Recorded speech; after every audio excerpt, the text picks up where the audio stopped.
Salut tout le monde, bienvenue à bord pour ce nouvel épisode du Port Manette Podcast, tourné le 30 avril 2026. Au programme, cette semaine, on va parler de la polémique autour des DRM PS5 qui se sont en fait dégonflés très vite après 3 jours, mais 3 jours de tornade. Stop Killing Games qui marque un vrai point sur The Crew 2. Et puis c'est sans compter Ubisoft, FF14 et le Steam Controller. On va parler de tout ça. Comme co-capitaine de l'EP, j'ai Alexis avec moi. Quoi de neuf, Alexis? Ça va? C'est une question pour moi? Oui. Ça va, un peu low énergie là, mais on va y arriver. Ouais, j'ai pas mal bossé cette semaine sur les trucs port manette, sur du site, du réseau social, du montage par-ci par-là. Parce que Alexis, ouais, t'as fait cette semaine. Désolé. Tu veux nous raconter ce que t'as fait un peu? J'ai aussi pas mal joué. Moi, j'ai joué déjà. Oui. Pour te faire travailler, j'ai joué un peu. On remercie du coup quand même l'éditeur, Frictional Game, qui nous a... C'est pas l'éditeur, ça c'est le développeur. C'est le développeur, pardon, ça commence bien. Du coup, qui nous a fourni un code pour Amnesia Rebirth, la version Switch 2. Donc on a pu tester le jeu, faire livrer notre petit avis, qui est disponible sur le site, la chaîne YouTube, toutes les plateformes qu'on peut. Qu'on peut arroser. Voilà. Et donc voilà, donc il fallait finir le jeu et donc du coup fournir aussi cet avis.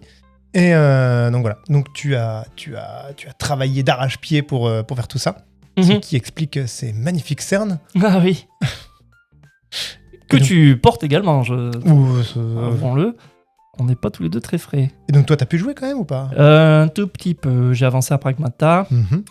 J'ai battu un boss. Je suis dans une nouvelle zone qui me pousse à explorer encore de nouveaux endroits. Voilà. J'avance lentement, mais j'avance. Je vais essayer de le finir, promis. T'as d'autres trucs à souligner, toi? Non, t'as passé ton temps sur Amnesia. Pragmata aussi. J'approche de la fin, là. Et après, je vais voir vers quoi je me lance. Ok, allez, on va enchaîner alors. On lève l'encre. Alexis, si tu veux bien, on va commencer avec le premier topic qui nous amène à baisser le son de la musique d'introduction. Premier topic qui nous amène à regarder ce que Valve fait. Et donc, Valve a officialisé la sortie de du nouveau Steam Controller le 4 mai, donc dans très peu de temps, à un prix de $99. Donc, ça va être du 99 € sans doute chez nous, je crois que c'est ce qu'ils disent. Du 85 pounds pour nos copains d'à côté. Donc ce pad, il embarque 2 trackpads, des sticks magnétiques TMR. Donc si tu vois ce que c'est ces trucs-là, c'est pour éviter que ça drift et qu'on ait des problèmes comme on avait à l'époque sur les sticks mécaniques.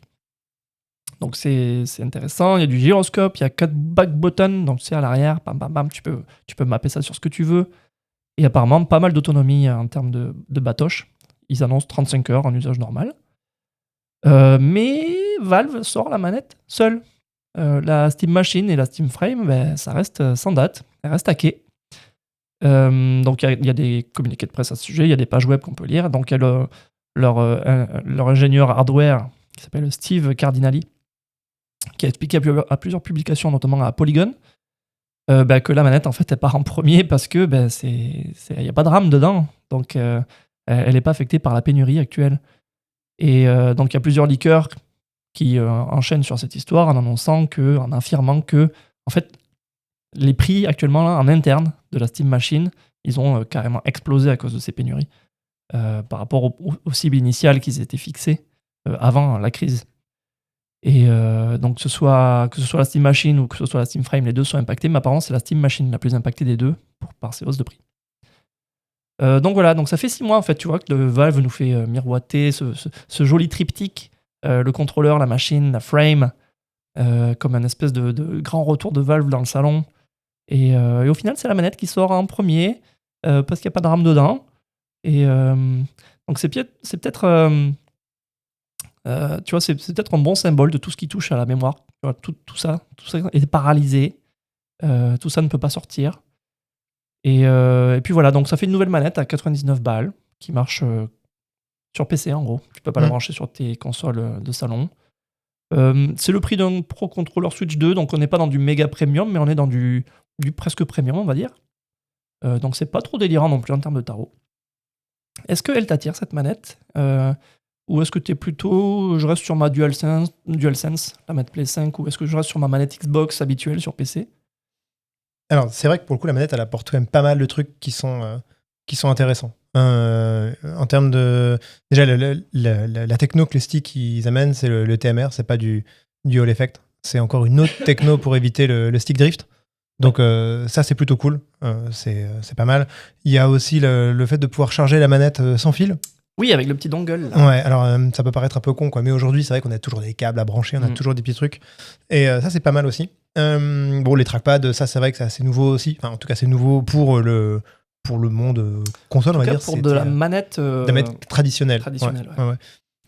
Donc ça, c'est pas mal. Aussi, c'est vrai que c'est mis bout à bout, c'est des trucs qui intriguent ou qui peuvent intéresser. Après, c'est vrai que pour le coup, c'est une machine qui est très... voilà, comme les manettes de console, on va dire, mais c'est un truc qui reste très limité et très cloisonné dans le monde Steam. Donc Steam OS, Steam, voilà. Je trouve ça peut-être un peu dommage que pour le coup, il n'y ait pas encore de compatibilité, on va dire, comme un contrôleur plus classique. Valve aurait très bien pu... alors, ils en parlaient, je crois, justement. Ils disaient que ça aurait pu faire un petit peu augmenter les prix. Avoir une sorte de switch un peu, voilà. Mais bon, ça aurait pu leur permettre d'imposer une petite domination sur les consoles aussi. C'est vrai. Mais pour le coup, oui, quelqu'un qui a une DualSense, il peut l'utiliser un peu partout. Il peut l'utiliser sur sa console, son PC, sur téléphone. Donc voilà, moi j'aimerais bien déjà tester l'ergonomie de la manette. C'est une manette quand même qui est très grosse, je pense qu'on peut avoir qu'un avis une fois en main. Mais il me tarde surtout de la tester vraiment, quoi. Je sais pas ce que t'en penses, toi, pour le coup. Je suis intéressé aussi, ouais. Parce que actuellement, mes manettes par défaut sur PC, c'est des manettes Xbox. Et on va dire que je les crame rapidement. Bon, un peu moins maintenant, j'ai moins le temps de jouer, mais quand je passais du temps sur, par exemple, Rocket League ou autre, je les cramais vite. Les sticks partaient vite, les grips pelaient rapidement, et donc je cramais pas mal de manettes. Et donc, ouais, je serais intéressé de voir ce que donnerait celle-ci. Est-ce qu'elle pourrait devenir ma manette par défaut? Voilà. Mais avec l'histoire, ce qui m'inquiète le plus, c'est ce que ça dit sur les machines qui sortent pas. Parce que par exemple, tu as certains analystes comme tu sais, le fameux Matt Piscatella, dont on parle souvent, qui évoque désormais une fourchette qui pourrait atteindre les $1000 pour la machine. Et à la base, le pari, l'annonce, c'était que c'était censé être des mini-PC console-like, accessibles et abordables. Et leur but, c'était de démocratiser, tu vois, le SteamOS dans le salon. Et sortir ça à plus de 1000 balles, ça fait perdre, à mon avis, une grande partie de l'intérêt qu'on avait pour l'acquisition de ces machines. Et donc, on voit bien la cascade, ça va pas impacter que Valve. C'est toute l'industrie qui est touchée, quoi. Ça va toucher les prochaines Sony, les prochaines Microsoft, ça va toucher tout le monde. Tu imagines comment, toi, la sortie de la Steam Machine, la Frame, quand elles sortiront? Déjà, de toute façon, aujourd'hui, le marché, on n'est même plus surpris par une console qui vaut 900 balles. La PS5 Pro, elle vaut 900 balles. Il n'y a pas vraiment de concurrence aujourd'hui. Enfin, en tout cas, sur le marché, je veux dire, la Switch 2, c'est encore un autre... Enfin, je vais pas dire que c'est un autre marché, mais quand on veut vraiment quelque chose d'ultra haut de gamme et quand on a les thunes, aujourd'hui, il n'y a que la PS5 Pro, quoi. La série X, est-ce que c'est vraiment un concurrent? Bon, soit on prend une PS5 Pro, soit on prend un gros PC gamer. Voilà. Là, pour le coup, Valve, ils sortent une machine à 1000 balles. En fait, je vois pas forcément. En fait, oui. En fait, allez-y. C'est bon. Est-ce que ça aura l'effet sur leur business et sur le marché, l'effet qu'ils imaginaient? Peut-être pas. Peut-être pas, mais après, ils auront quand même. Dans tous les cas, ils n'ont pas la force de frappe non plus qu'ont un Microsoft, un Sony ou un Nintendo. Ils peuvent pas tirer les prix vers le bas. Non, ouais. Et ils peuvent pas proposer. Ils peuvent pas être force de frappe comme les autres auprès des fournisseurs. Ils peuvent pas dire voilà, on va vendre des millions et des millions de machines sur un trimestre. Eux, ils vont arriver et ils vont et ils vont proposer des machines. Mais au moins, ils ils peuvent proposer quelque chose, ils peuvent faire en sorte que ce soit un peu l'équivalent en termes de tarifs sur la concurrence. Et clairement, là, si on a une PS5 Pro à 900 balles, bah, je le vois au même prix. Là, pour le coup, à mon avis, le même prix ou plus ou moins. Ouais. Enfin, là, en gros, si on a une PS5 Pro à 900, je pense pas qu'ils dépasseront les 1000 avec quelque chose qui promettra quand même une machine qui offrira soit les mêmes perfs, soit mieux. Ça devrait être similaire, voire Ouais. peut-être un peu moins, parce qu'il n'y aura pas toute la sauce qui permet de faire de l'upscaling IA dedans. Parce que toi, par exemple, une machine qui vaut 1000 balles comme ça, tu passerais dessus ou tu préférerais te dire, bah tiens, je me prends un PC Bah, tu vois, là, ça me fait hésiter. Au début, quand on imaginait ça dans les 700-800, peut-être. Là, si on dépasse les 1000 balles, non, je vais réfléchir, ouais. Ça commence à taper, ouais. Surtout qu'avec ce tarif-là, pour faire évoluer la bécane, on sait qu'elle sera pas tellement évolutive. bah c'est des petits boîtiers après. Des petits boîtiers et c'est des cartes fabriquées, dédiées. Enfin, voilà, ce sera pas upgradable comme un PC. Ok, bah voilà. Donc, en parlant de plateforme qui se cherche, il y a le Halo Studio qui a peut-être trouvé une nouvelle direction pour son projet multijoueur ou pas. On va voir ce que ça raconte. Donc, c'est des leakers qui généralement sont fiables sur les sujets Halo, qui nous rapportent que le projet de le Battle Royale Halo, le Project Tatanka, si tu te souviens de ça, donc il a été abandonné en 2022, ce truc-là, et reconverti en extraction shooter PvE. Donc, tu sais, c'est joueur contre ennemi, sous le nom de Project Echoer.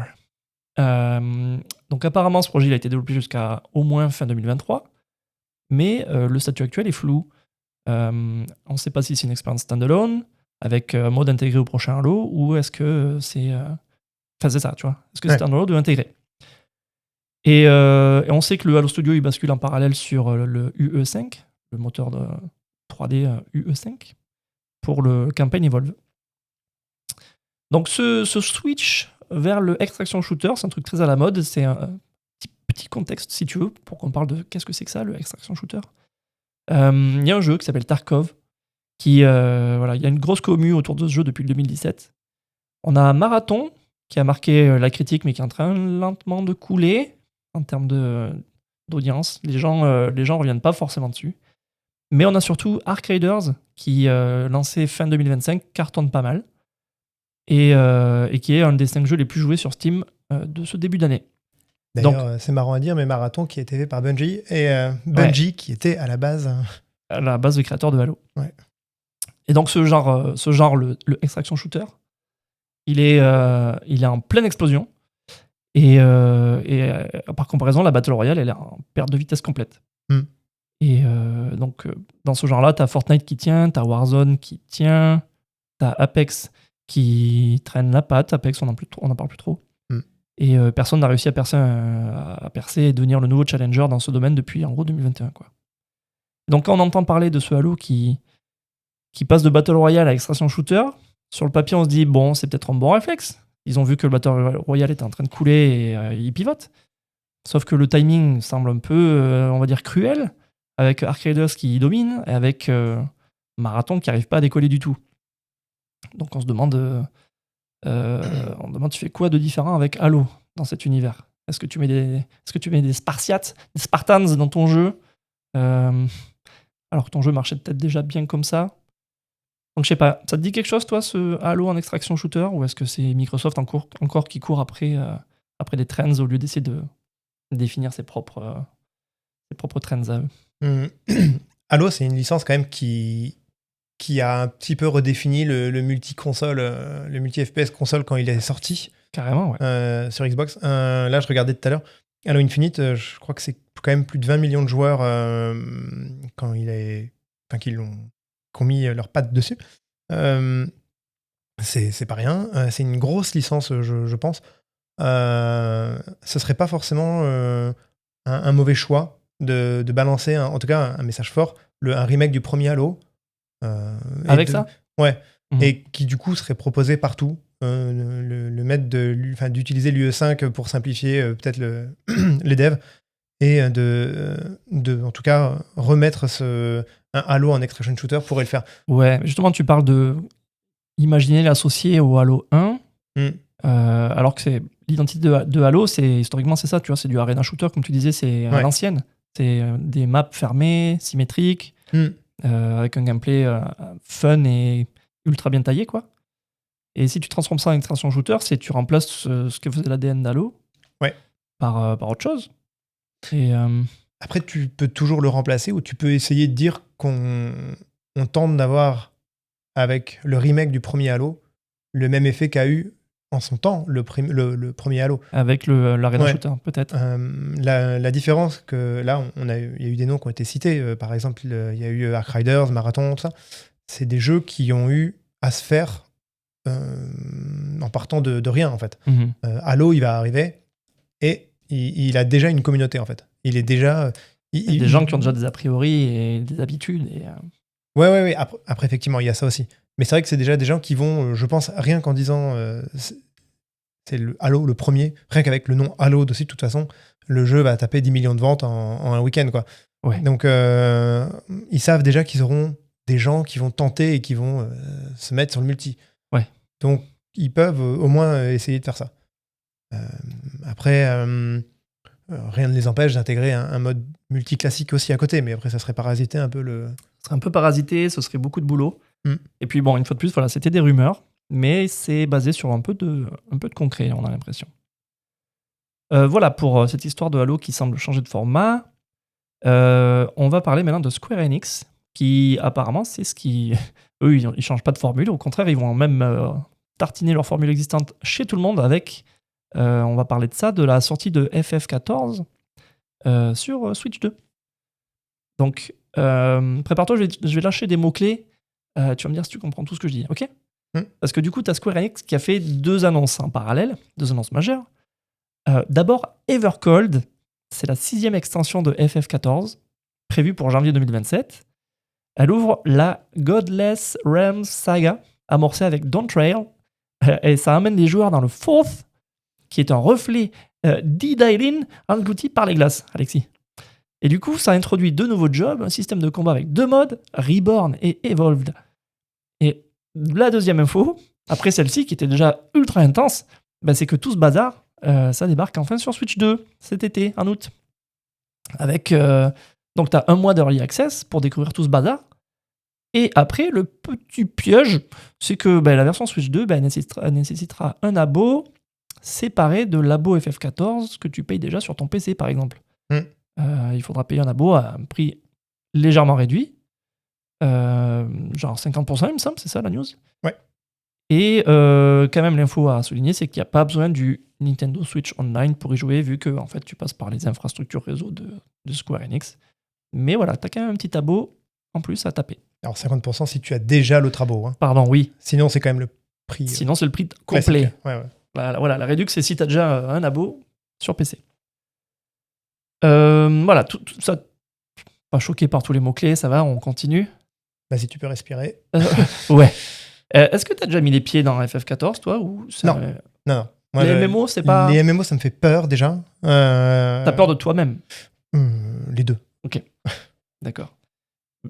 À chaque fois que je vois passer des news dessus et que les gens ont l'air super enthousiastes et que j'entends parler de...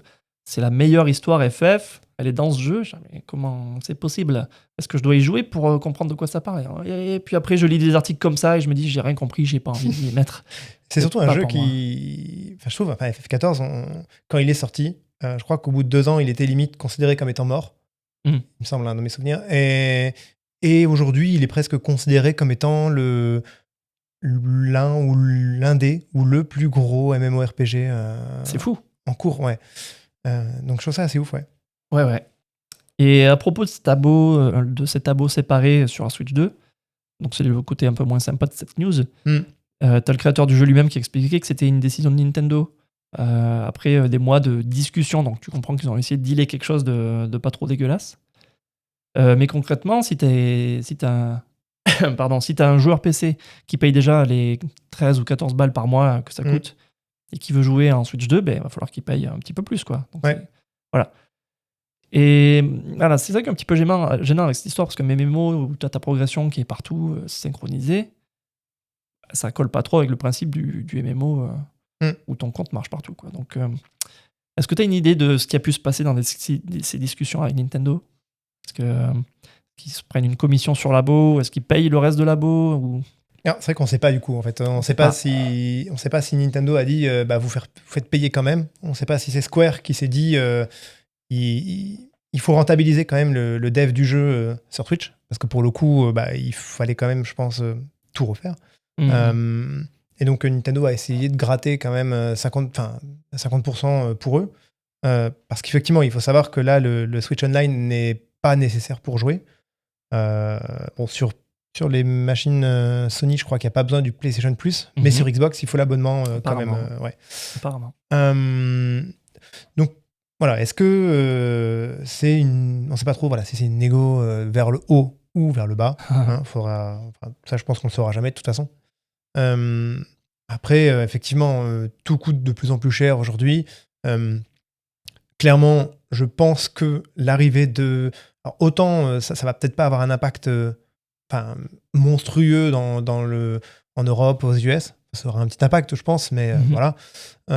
Autant, je pense, au Japon, avoir FF14 sur Switch 2, ça risque d'avoir un impact sur les besoins, en tout cas, de leur infrastructure chez Square. Peut-être que ça va faire un bon bump. Et il leur fallait, à mon avis... ils ont peut-être décidé de se dire qu'ils allaient répercuter ça financièrement quelque part. Ça se tient. Ouais. Ça se tient. Donc, tu vois, on parlait d'un peu de la pérennité d'un MMO à travers le temps. Et là, on va parler de pérennité tout court. Tu te souviens? C'était avec toi, on avait parlé de l'initiative, le Stop Killing Games, qui avait amené l'Europe à froncer les sourcils, et puis à faire bouger un peu les choses. On a une news qui a un rapport avec ça. C'est un peu un follow-up, pardon, où tu as Ubisoft qui a déployé des updates sur The Crew 2 et The Crew Motorfest. Des updates qui activent un mode hybride. C'est-à-dire que maintenant le jeu peut tourner en grande partie en hors ligne. C'est-à-dire tes stats, tes véhicules, ton profil, tout est en local maintenant. Et tout est côté client, donc plus besoin de réseau. Et donc Ubi, dans son discours, attribue ça à des retours de joueurs. Voilà. Mais le fondateur du mouvement Stop Killing Games, lui, a publiquement attribué cette concession à la pression, à l'initiative européenne de ce truc-là, quoi. Donc tu te souviens, c'était... Cette histoire-là, ça partait avec The Crew 1 qui est hors ligne depuis avril 2024. Genre, les gens ont acheté un jeu auquel ils ne peuvent plus jouer. Moi, je vois ça, je me dis non, oui, c'est Ubi qui réagit directement à ça. Ils ont un procès au cul par rapport à ça. Oui. Ben, ils font ce qu'il faut pour pas que ça se répète, quoi. Donc, je vois ça comme une victoire au final. Hein. C'est en gros, si Ubi peut le faire, tout le monde peut le faire. Eux, bon, ils l'ont fait après coup, mais voilà, techniquement, c'est possible. Et surtout, ça montre que cette espèce de petite pression militante, outillée, machin, elle a un impact réel. Est-ce que tu es optimiste comme moi, ou est-ce que tu vois ça d'un œil plutôt cynique pour la suite? Je suis pas optimiste. Est-ce que c'est Ubi pour toi qui fait juste un petit mouvement, un petit geste pour calmer le bruit, et puis en fait, ça va rien changer? En fait, je suis pas optimiste pour le coup, parce qu'il faut quand même une pétition avec quasiment 1,5 million de signatures pour que ça bouge. Et un procès. Ouais, sinon, ça bougera pas. Ouais. Donc non, à mon avis, c'est clairement pas une...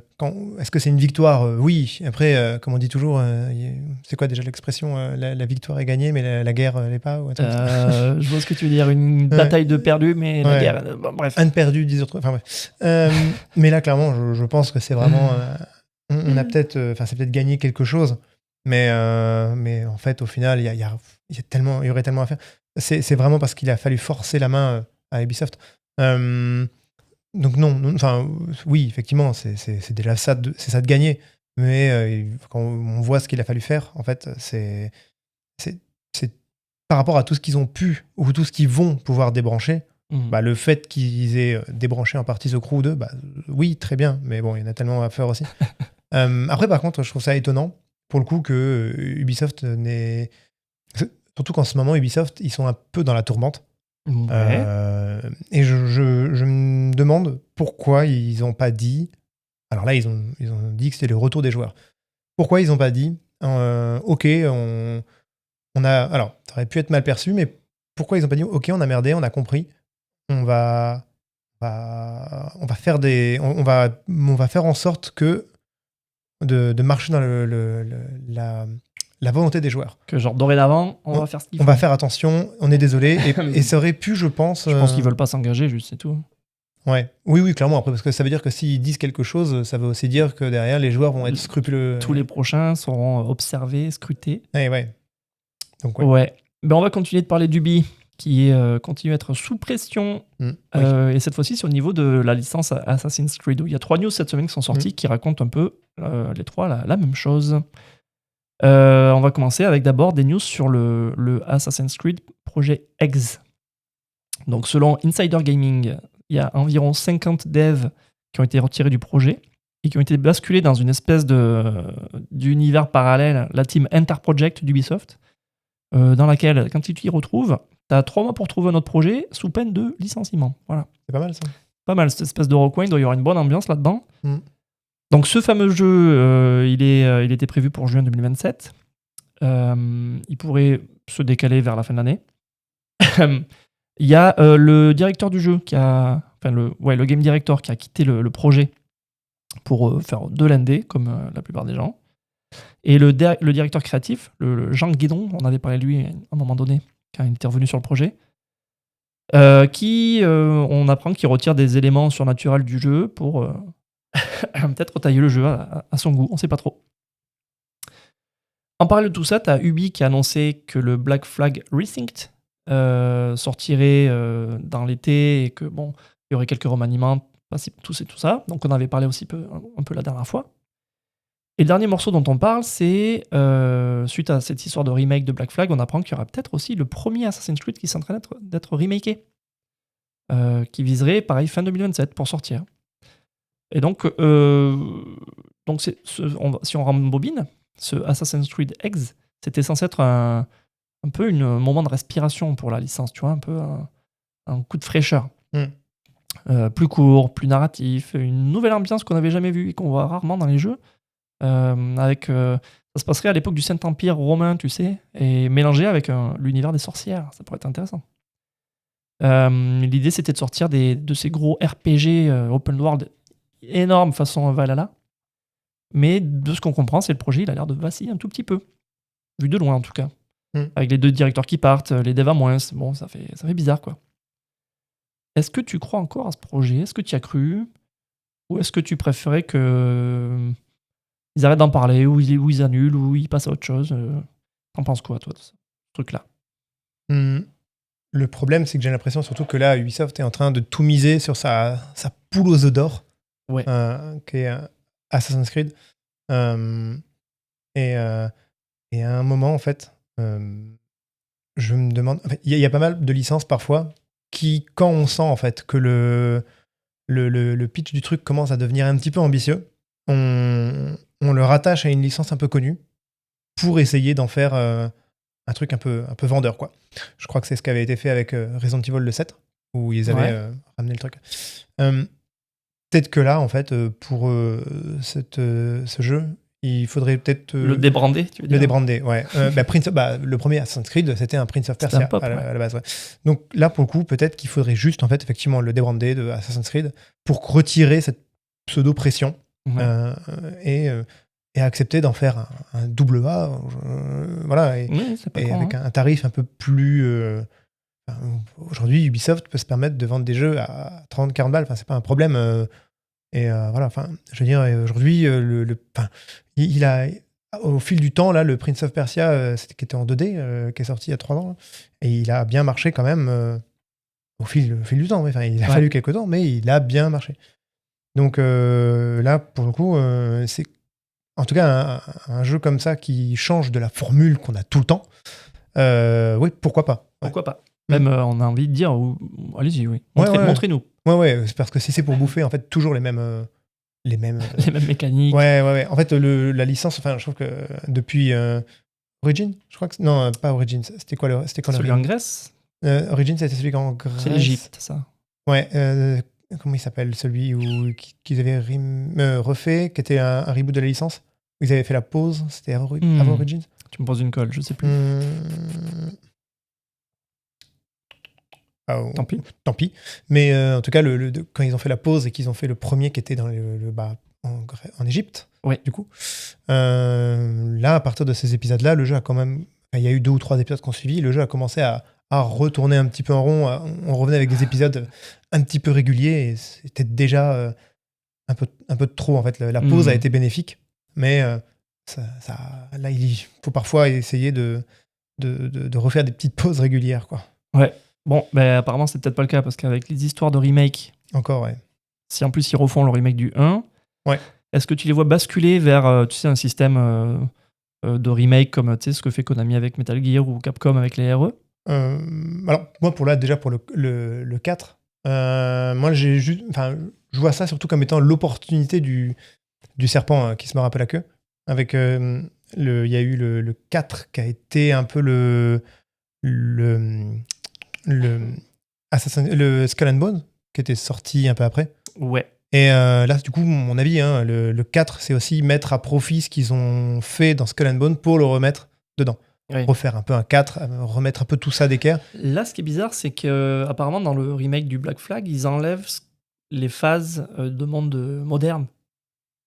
Ouais, parce que du coup, je crois que du coup, ça allait tellement dans tous les sens, justement, cette trame moderne, que la refaire, cette trame d'il y a 15 ans, avec tout ce qui a été retcon depuis, je pense qu'il n'aurait pas eu de sens. Donc. Ouais. Après, peut-être qu'ils vont essayer de... En plus, là, ils ont leur interface, un petit peu... leur interface, comment ça s'appelle où quand on arrive maintenant dans les Assassin's Creed, on se croirait dans un menu de DVD, là. Ouais. Et peut-être qu'ils vont rebrander un peu tous les jeux pour qu'ils aient cette tranche-là. Ouais. Ça fait un peu, l'Animus, machin. Donc, tu as cette interface-là. Donc, peut-être qu'ils vont essayer de les retaper comme ça. Les uniformiser après coup. Ouais. Peut-être. En tout cas, bon, ce sera intéressant de voir ce qu'ils font avec le 1, le remake, parce qu'il était quand même assez vide, ce 1. Ouais, et puis, ambitieux, bien, cool, mais assez vide. Après, c'est pareil, encore une fois, refaire des jeux, oui, ok, quoi, s'ils veulent. Mais on peut prendre l'exemple de Capcom qui a refait des jeux. Bon, ils ont refait le 2, enfin RE2 par exemple, RE4. Bon, on parle pas du 3, mais le 2 et le 4 qui apportaient des choses quand même assez différentes. Ouais. Bon, là, les Assassin's Creed, ça tourne en rond quand même. Faudrait pas non plus que... qu'on se fasse chier. Ouais. On verra bien. Ouais. Bon, du coup, t'as Ubi d'un côté qui fait un peu nimp. Et t'as Sony qui, même quand apparemment c'est pas de leur faute, ils en prennent plein la tronche. Et c'est ce qui s'est passé cette semaine. Ils ont pris une grosse sauce, une grosse polémique à propos de DRM, du management des droits digitaux, qu'on traduira en français. Parce que la nouvelle, en fait, elle a popé d'abord sur Twitter, sur X, le 25 avril, où il y a un modeur, donc un gars qui qui trafique les jeux, qui repère un nouveau champ dans les méta du jeu, un champ qui s'appelle Valid Period. Et il voit ça sur les jeux digitaux achetés après la mise à jour d'un firmware récent, là, de mars. Et dans ce Valid Period, il voit un compteur de 30 jours. Des gens s'inquiètent en se demandant c'est quoi ce truc-là. Des messages au PlayStation Support confirment à plusieurs joueurs que cette histoire de licence, cette licence, elle expire si la console ne se reconnecte pas au PSN dans cette fenêtre de 30 jours. Et donc, boum, gros backlash sur le web. Les gens font direct le parallèle avec ce que Microsoft faisait avec la Xbox One en 2013 quand ils annonçaient qu'il fallait se connecter constamment à la console pour valider les jeux. Voilà. Sauf que cette histoire, elle s'arrête pas là. Ça aurait pu être juste un bad buzz légitime. Mais les joueurs ont continué à creuser. Et donc, t'as un membre d'un forum qui, en testant sur une PS4 jailbreakée, donc en pouvant checker vraiment sous la moquette ce qui se passe, en fait, il a remarqué que ce mécanisme il était plus compliqué que prévu, mais aussi beaucoup moins alarmant. À savoir, cette licence de 30 jours, en fait, elle est juste temporaire. Elle est là juste pour te permettre, dans cette fenêtre de 30 jours, d'être remboursé ou autre, d'annuler ton achat. Mais au-delà de ces 30 jours, il y a un simple check qui est nécessaire pour transformer cette licence temporaire en licence à durée de vie indéfinie. Cette info-là, Sony a mis du temps à la confirmer. Et en fait, c'est que depuis hier, dans des entretiens avec, par exemple, GameSpot, où Sony a finalement confirmé que ça marchait comme ça. C'est un chèque unique qui confirme et transforme la licence d'achat pendant la fenêtre de remboursement, ça la transforme en licence permanente. Voilà, donc ça c'était un peu le roller coaster de la semaine pour Sony, où on se demandait au début s'ils n'avaient pas profité un peu de leur position de leader pour peut-être changer la façon dont ils géraient leur DRM sur les jeux. Mais en fait non, c'était un peu un flanc qui s'était dégonflé, quoi. Il y a une deuxième petite news cette semaine qui met Sony aussi un peu sur le plan du bad buzz, c'est la montée des prix de la console en Asie du Sud-Est. Donc ça, dans plusieurs pays asiatiques, genre la Corée, Singapour, Hong Kong, où voilà, il y a une hausse des prix assez sévère aussi. Donc c'est une semaine un peu tendax chez eux.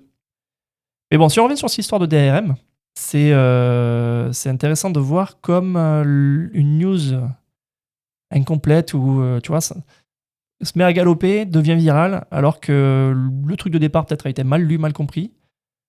Comment des influenceurs arrivent à tout de suite faire dérailler, tu vois, un peu des conversations dans ce genre-là. Mais bon, si on... Voilà, maintenant qu'on sait l'histoire en entier, je me suis demandé, toi, comment t'avais réagi dans les différents cycles de ce news? Est-ce qu'au début, tu étais aussi, toi, dans le dégoût, dans l'incompréhension, ou tu l'as vécu comment, toi, cette montagne russe? Alors déjà, la news, quand on pouvait pas passer à côté. C'est vrai que au début, sur les réseaux, en fait, on ne voyait que ça. Enfin, c'était... ça a été présent, enfin, sur Twitter notamment, enfin, X, il y avait que ça. Enfin, c'était vraiment la news où il fallait cracher sur Sony, quoi. Bon, alors après, moi perso, je trouve que c'était pas... c'était clair que c'est un move... Enfin, en tout cas, si ça avait été avéré, c'était un move assez détestable. Enfin, moi, je trouve que c'est un truc... Voilà. Mais bon, après, c'est un truc qui peut rarement se produire. Enfin, je trouve que bon, pour pas que la console soit connectée à Internet, mais bon, c'est pas le problème. C'est surtout qu'effectivement, ça aurait été assez détestable. Après, quand on tombe sur la vraie, pas la vraie news, mais en tout cas le correctif, ou en tout cas la news un peu plus approfondie,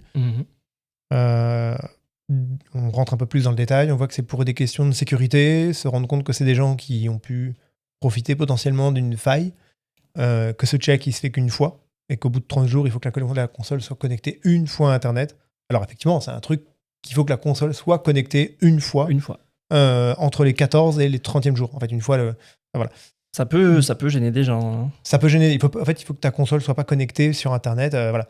Bon, après, moi, ça m'avait déjà... j'avais déjà trouvé ça un petit peu bizarre parce que dans les news, ils disaient que ça concernait uniquement les nouveaux achats. Ouais. Donc, bon, mais bon, au final. Mais au final, en fait, quand on voit cette info, la nouvelle information qui passe, étonnamment, elle tourne beaucoup moins, en fait. Il n'y a pas tous les influenceurs et tout, effectivement, en train de cracher sur Sony. Et là, c'est assez étonnant, par contre. Parce que, en fait...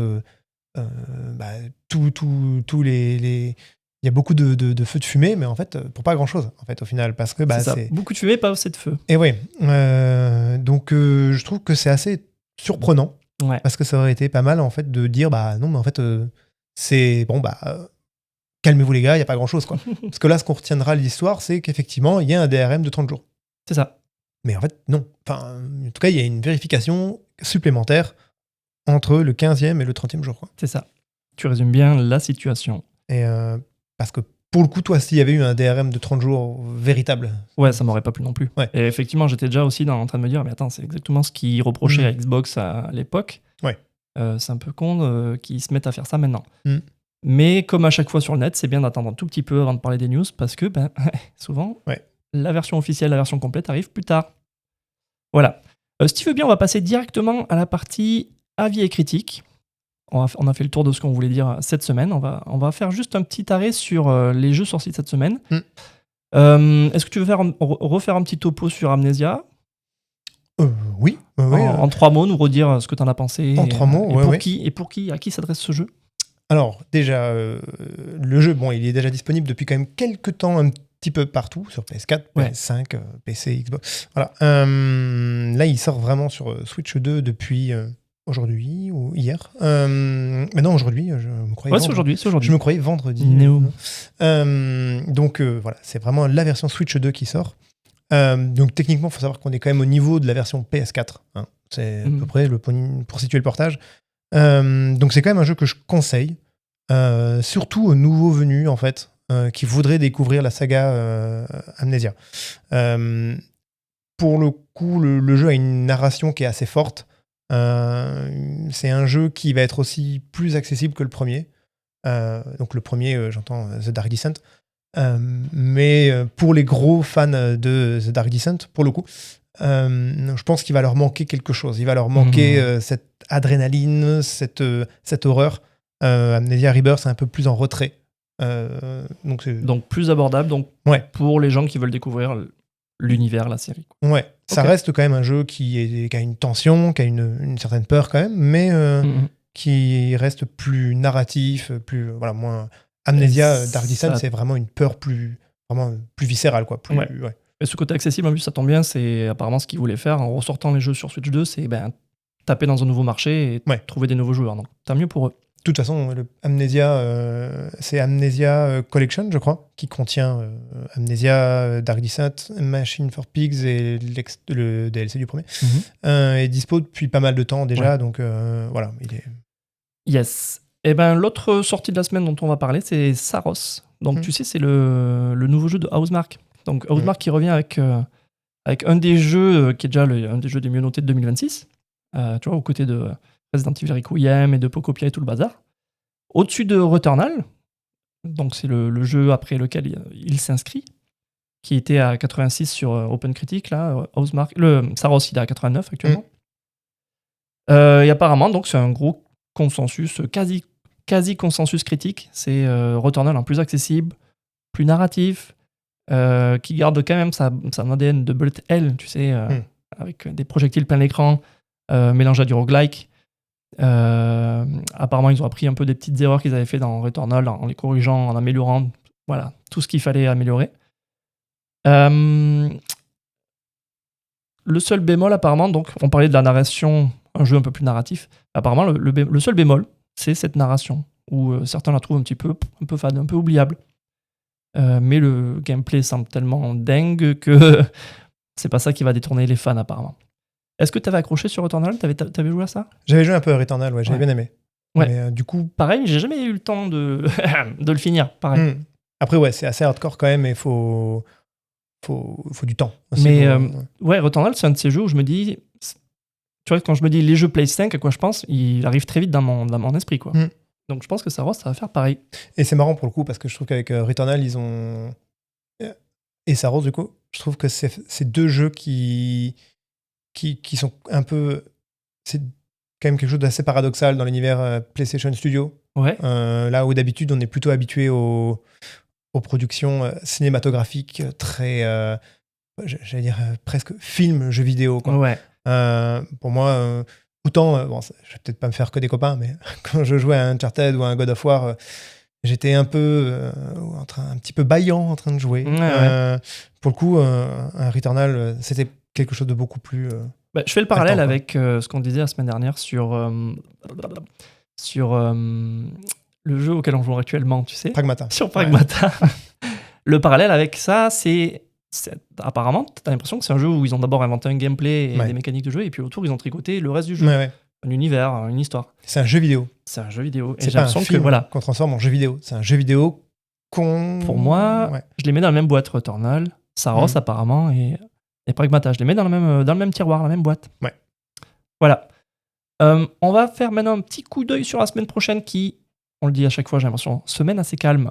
Parce que, mis à part la sortie hardware dont on parlait au début de l'EP, le Steam Controller, là, le 4 mai, où c'est en gros le premier hardware de Valve depuis un petit moment. À part ça, côté jeu, semaine calme, il y a Mixtape. Je le souligne souvent parce que ce jeu me séduit par l'univers qu'il montre dans ses trailers. Il sort le 7 mai. Et que l'univers, malheureusement. Que l'univers. Le jeu d'aventure narratif donc, sort sur PC, PS5, Xbox et Switch 2, si je ne me trompe pas. Je sais juste pas à quoi ressemblent les phases de ce jeu. Et oui, il y a eu quelques petites... il y avait... justement, c'était Annapurna qui avait montré encore brièvement des extraits très très vite. Ouais. Mais effectivement, on voit quelques phases de skate, on voit des passages où on balance du papier toilette sur des maisons. Mais effectivement, ça va être du jeu narratif. Voilà. Là, on parlait de jeux vidéo. Voilà. Là, c'est plutôt, en fait, effectivement, une histoire. Ça va être une expérience interactive, je pense. Et... Ouais. Bon, ça peut marcher parfois. Donc, on verra ce que ça donne. Ouais. Est-ce que tu as d'autres trucs cette semaine qui te tentent? Parce que j'avoue, il n'y a pas, pas grand-chose là. Alors, la semaine prochaine, il y aura des trucs, mais pour le coup, là...